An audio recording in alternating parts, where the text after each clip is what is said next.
What's up, you guys? I'm Rachel Demita, and welcome to the Courtside Club. Today, I have some WNBA offseason updates for you guys. So let's talk firstly about what's going on with the CBA negotiations. Now, Adam Silver has caused quite a stir in WNBA world because he just went on the Today Show and he was talking about the WNBA CBA. And here's what he had to say. He said, "I think share isn't the right way to look at it because there's so much more revenue in the NBA. They are going to get a big increase in this cycle of collective bargaining, and they deserve it." So what he's talking about here is the revenue share that the response was swift and impossible to ignore. The WNBPA fired back publicly, taking to Instagram in a bold and calculated move that left no room for subtlety. They didn't just make a statement, they tagged Commissioner Adam Silver directly, posting a screenshot from his recent interview alongside a pointed caption that felt more like a challenge than a clarification. This wasn't some quiet behind-the-scenes exchange or a private discussion at the negotiating table. It was a full-blown, public declaration, a digital mic drop that rippled through the entire basketball community. The post set social media ablaze, sparking immediate debate and dividing fans, analysts, and players alike. Many saw it as fearless. Others called it reckless, a dramatic stand that crossed from professionalism into provocation. The timing couldn't have been more delicate, landing just as one of the league's brightest stars was already dominating global headlines. The optics were undeniably tense, prompting serious questions about strategy, leadership, and whether such a direct call-out would lead to progress or just pour fuel on the fire. And then came the silence. No official responses. No clarifications. Just the echo of a post that hung in the air, amplifying the tension and keeping the controversy alive long after the caption stopped trending. You're tuning into Black and White Sports on YouTube. The no-holds-barred truth on sports. The main event starts. All right, Black and White Sports supporters, let's talk about Caitlin Clark flexing her muscles when it comes to being one of the most powerful women in all of sports. And I think this is an interesting list that Forbes put out. There are 2 WNBA players on here. By the way, for all the unrivaled, it's not a conflict of interest. Online backlash erupted after Adam Silver's appearance on the Today Show, where the NBA commissioner spoke about the WNBA's collective bargaining agreement. During the interview, Silver commented, "Share isn't the right way to look at it because there's so much more revenue in the NBA. They're going to get a significant increase in this collective bargaining cycle, and they deserve it." His words were meant to temper growing calls from WNBA players demanding a larger slice of league revenue. Currently, WNBA athletes receive roughly 9% of total earnings, while NBA players take home about half. Silver suggested that comparing the two directly wasn't practical, arguing that the financial scales between leagues are simply too different to balance evenly. But that explanation didn't sit well with players or fans. Almost immediately, athletes and supporters took to social media with passionate posts, accusing league leadership of downplaying the women's game. What began as a televised interview quickly escalated into a full-blown digital debate, one that exposed deep frustrations over fairness, recognition, and the ongoing fight for equality in professional sports. Of their league, the NBA owns another 40% of it, and then there's a group of investors that Kathy Engelbert got on board in 2022 who own another 18% of this league. So the WNBA, the revenue that they get, they only own 42% of that. So it's going to be very hard, and I've been saying this from the beginning. This is not just a WNBA players and WNBA owners conversation that is happening. There are so many other pieces to this puzzle. There are so many other big business people, NBA players, meaning NBA owners and people in this world. There are so many different players to the puzzle when it comes to trying to get these players. Beneath the surface, the WNBA's financial foundation is far more complicated than most realize, making the debate over revenue sharing anything but straightforward. Unlike the NBA, the WNBA doesn't have full control over its own league structure. In fact, the league only holds about 42% ownership. The NBA retains another 40%, while the remaining 18% belongs to a private investment group brought in by former Commissioner Kathy Engelbert back in 2022. This intricate blend of stakeholders creates a tangled web of financial interests. Any push to significantly increase player revenue shares isn't a simple back and forth between athletes and team owners. It's a layered negotiation involving corporate entities, league executives, and high-powered investors with differing priorities. Each has its own stake in how the money flows, which makes any sweeping change a logistical and financial balancing act. Because of this fragmented ownership, achieving a revenue split even remotely close to the NBA's 50% benchmark is, for now, nearly out of reach. It's a structural limitation rarely discussed in the heat of online debate, but it remains one of the most critical factors shaping the league's ongoing financial future. Tied for 9th on this list, the Forbes most powerful women in sports list in America. Why? What was the leading reason? Founders of Unrivaled. Okay, once again, we want to hear how there's no conflict of interest there. Okay, and to give you an idea, I tell you what makes this list pretty impressive and where Caitlin Clark ends up on it. You just take this lady right here. You may be like, well, Rhodes, who is this? Amid the tension of contract disputes and public clashes, Caitlin Clark has managed to flip the narrative entirely, emerging as a force impossible to ignore. While the league wrestles with internal challenges, Clark is carving out a legacy that transcends the courtroom and the comment section alike. Recently, Forbes released its annual ranking of America's most powerful women in sports, and Clark landed an incredible 4th place. This wasn't just another headline or a passing accolade. It was a definitive statement about her reach, her marketability, and the undeniable influence she's bringing to women's basketball. Her placement on that list serves as far more than personal recognition. It highlights what the WNBA could become when driven by talent that captivates fans, elevates viewership, and broadens cultural relevance.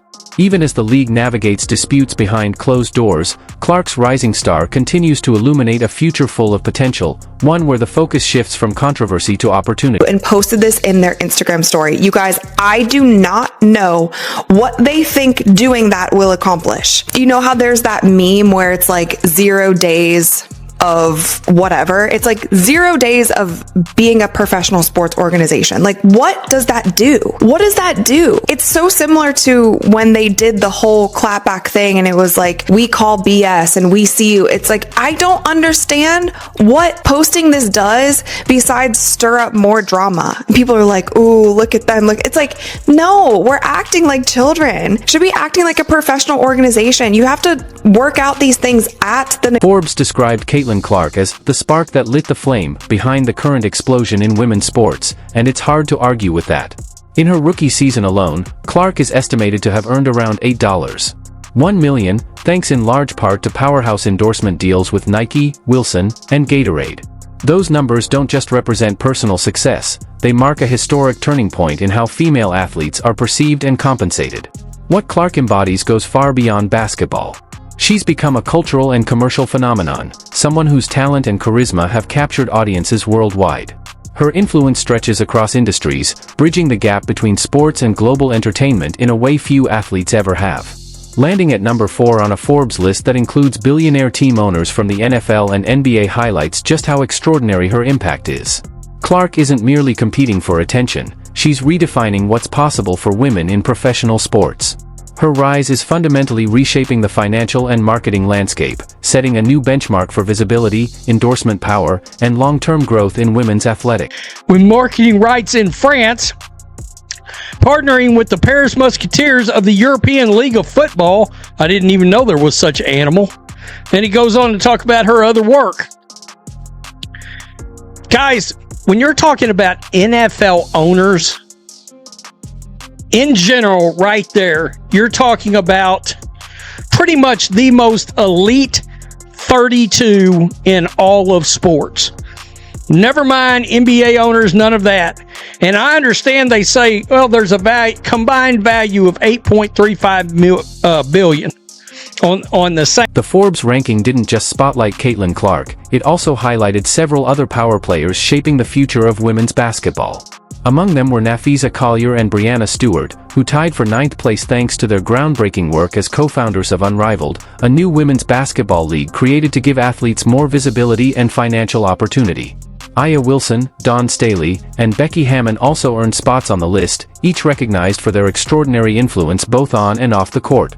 Together, these names represent a cross-section of excellence, from players dominating in uniform to leaders redefining the game's infrastructure from within. Yet, the inclusion of Unrivaled's founders sparked a wave of renewed debate. Their dual identities as active players and league entrepreneurs have drawn attention to possible conflicts of interest and raised larger questions about how power is distributed in women's sports.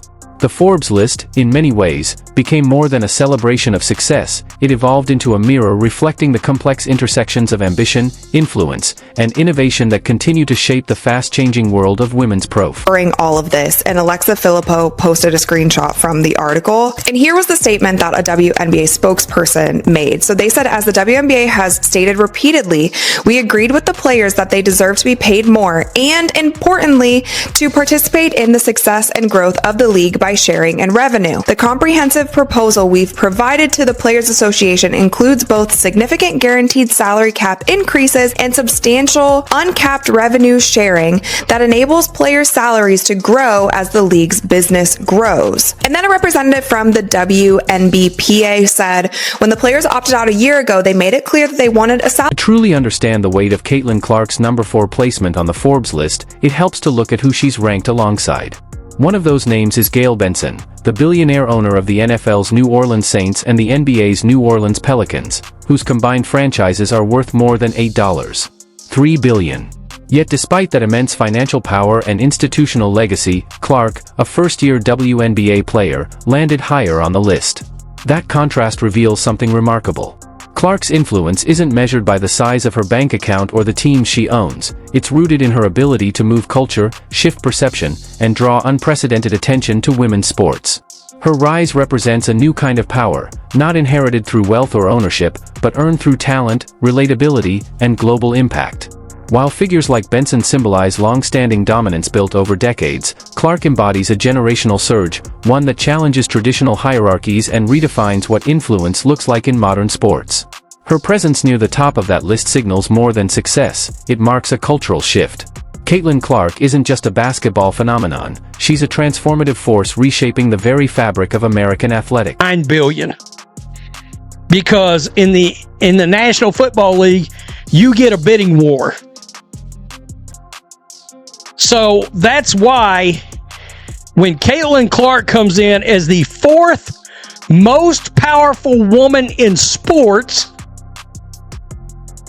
by the way, in case you're wondering, Angel Reese is not on this list. As if she should be. Coco Gauff's on here. Serena Williams is on here. But Angel's not here. The claim that Caitlin Clark isn't just the most powerful woman in basketball but the most influential figure in all of women's sports carries undeniable credibility. Her reach extends far beyond her on-court performance, it's reshaping the way audiences interact with the WNBA itself. The data paints a striking picture. Clark's arrival sparked a surge in television ratings, ticket sales, and social media engagement at levels the league had never seen before. But when her rookie season was abruptly cut short due to injury, the ripple effect was immediate.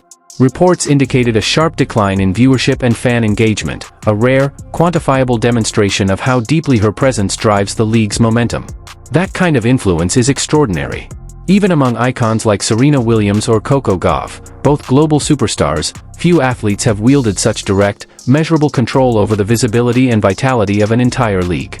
Clark's impact has proven that her star power isn't confined to highlight reels or endorsements. It's systemic, shaping the very heartbeat of professional women's basketball. Importantly, to participate in the success and growth of the league by sharing in revenue. The comprehensive proposal we've provided to the Players Association includes both significant guaranteed salary cap increases and substantial uncapped revenue sharing that enables players' salaries to grow as the league's business grows. And then a representative from the WNBPA said, when the players opted out a year ago, they made it clear that they wanted a salary system that values their labor and allows them to grow with the business they are clearly driving. The league's response has been to run out the clock, put lipstick on a pig, and retread a system that isn't tied to any part of the business and intentionally undervalue. Contrast between Caitlin Clark's unmatched ability to draw fans and the WNBPA's public disputes creates a striking tension within the league.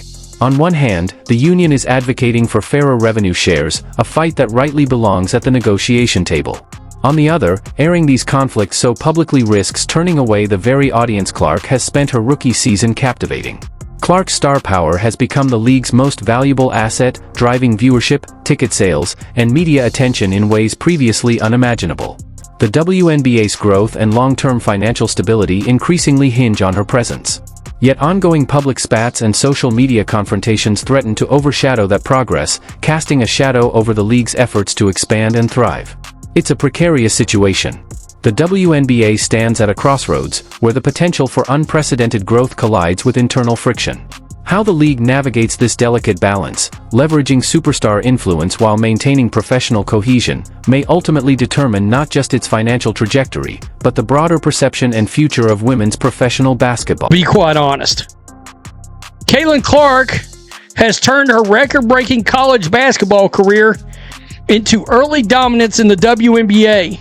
Her estimated $8.1 million in income from her rookie season with the Fever was bolstered by big deals with Nike, Wilson, and Gatorade, and signals a shift in how female athletes are being valued in the world of professional sports.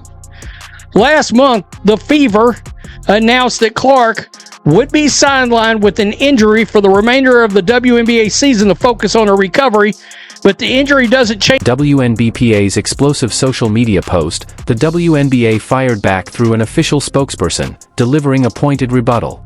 The league emphasized that it had presented a detailed proposal, which included significant guaranteed salary increases as well as a substantial share of uncapped revenue. The statement also accused the Players Association of misrepresenting the facts and repeatedly refusing to engage in productive dialogue. The league dismissed claims that it was stalling negotiations, calling them simply untrue.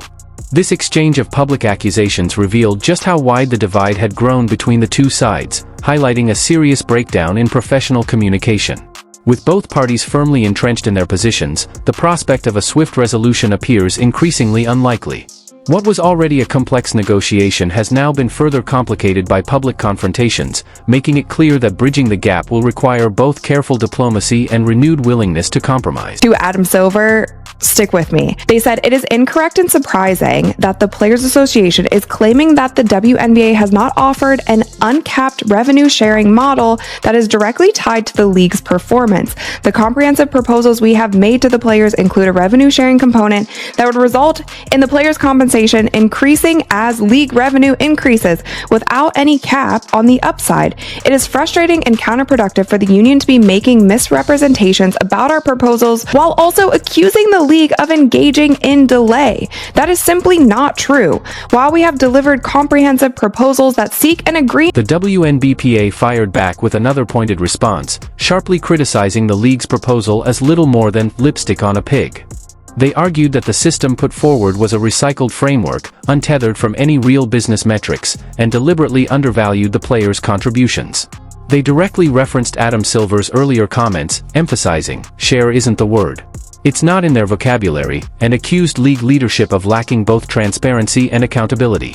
This exchange transformed what should have been structured negotiations into a very public clash, with both sides airing grievances for the world to see.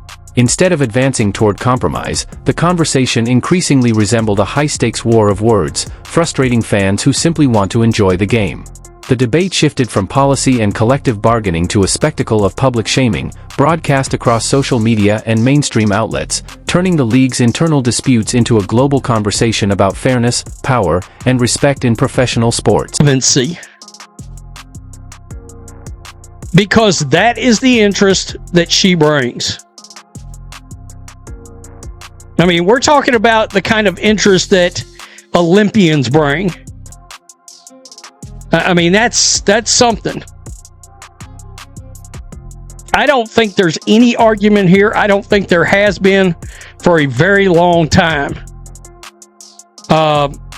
And make no mistake about it, the WNBA Players Union, all these players, they need her. The speaker conveyed deep frustration, describing the WNBPA's social media tactics as juvenile and a far cry from the standard expected of a professional sports organization. The message was unmistakable: this kind of public drama is exhausting for reporters to cover and, more importantly, harmful to the league's overall momentum. Fans drawn to the WNBA for the sport itself risk being turned off when attention shifts from the game to a non-stop cycle of controversy. Every sensational headline and online spat risks overshadowing the very basketball the league relies on to grow its audience and reputation. At its core, the statement served as a call for professionalism. It reminded all parties that serious challenges, from revenue disputes to labor negotiations, require thoughtful, good-faith discussion behind closed doors, not spectacle for social media. Without that focus, the WNBA risks eroding both its credibility and the loyalty of the fans who are essential to its continued success. CBA as quickly as possible. So this spokesperson is essentially saying that the Players Association is lying and that they're not stalling, and the Players Association are the ones who are stalling, and they've actually given them something where the players' revenue will increase as the league increases. So again, this is all hearsay. We don't know what's going on, but it continues to be messy. I don't know how much of a revenue percentage that they want, but it's going to be nearly impossible to change the current structure of the WNBA unless you burn the whole thing down and start it anew. Because basically, the NBA came in order for the WNBA. Key piece of Caitlin Clark's rise is her agent, Erin Kane, who also earned a spot on Forbes at number 25. Kane's recognition stems largely from his work negotiating Clark's massive Nike endorsement, reportedly an 8-year deal worth $28 million. Yet even this headline-grabbing contract may not fully capture Clark's true market value. In interviews, some insiders have described it as actual robbery, suggesting that the deal, while substantial, potentially undervalues her explosive earning and cultural power. This creates an intriguing paradox. Kane's influence as her agent is undeniable, yet the contract itself may underrepresent the very leverage that Clark brings to the table. It raises important questions about her future negotiations and long-term financial trajectory, particularly as her star continues to grow. Underlying all of this is a more systemic problem: the WNBA's lack of financial transparency. Despite repeated requests and extensive research, verifiable data on the league's revenues, profitability, and overall valuation remain scarce. Without this information, it is nearly impossible to objectively evaluate the players' demands for a larger revenue share or the league's claims of limited financial flexibility. This opacity fosters skepticism on both sides. Players are left uncertain whether their requests are reasonable, while fans are kept in the dark about the league's true health and potential. Until these figures are made clear, negotiations are likely to remain fraught, prolonging the bitter dispute and hindering the league's ability to leverage the unprecedented momentum generated by stars like Caitlin Clark. And I don't even necessarily want to side with the business people on this, because I do want to see the women get paid more. I do want to see the league continue to grow. But it's like, this is simple business, and it's not being negotiated in a professional way, because so much of the things that are going on behind the scenes have been leaked to the press. And you're posting stuff on Instagram, you're posting stuff on Twitter, and it's like, I wouldn't have cared if an individual player posted in their story and was like, you don't want to share Adam Silver. But the fact that the WNBPA, who represents all of the players in the league, is doing that, it's just so messy. And when stuff like this continues to happen, it makes me think, will there not? Adding yet another layer of complexity, Rebecca Lobo, one of the most respected voices in women's basketball, pointed out that today's players finally have real leverage in these negotiations, a sharp contrast to earlier collective bargaining agreements, when, in her words, the NBA could pull the rug out and effectively end the league. Yet Lobo's observation also underscores the WNBA's historic dependence on the NBA's financial backing. While players may feel more empowered now, it also highlights a fragile foundation. Without continued support from the NBA, the league's existence remains vulnerable. This delicate dependency amplifies the stakes of the current negotiations. Any misstep or excessive friction could have serious consequences, putting not just salaries but the league's growth at risk. Observers also note the contrast between the often exhausting drama of the WNBA and the comparatively straightforward focus of NBA coverage. The sentiment is clear: fans and media alike crave a return to basketball, a chance to celebrate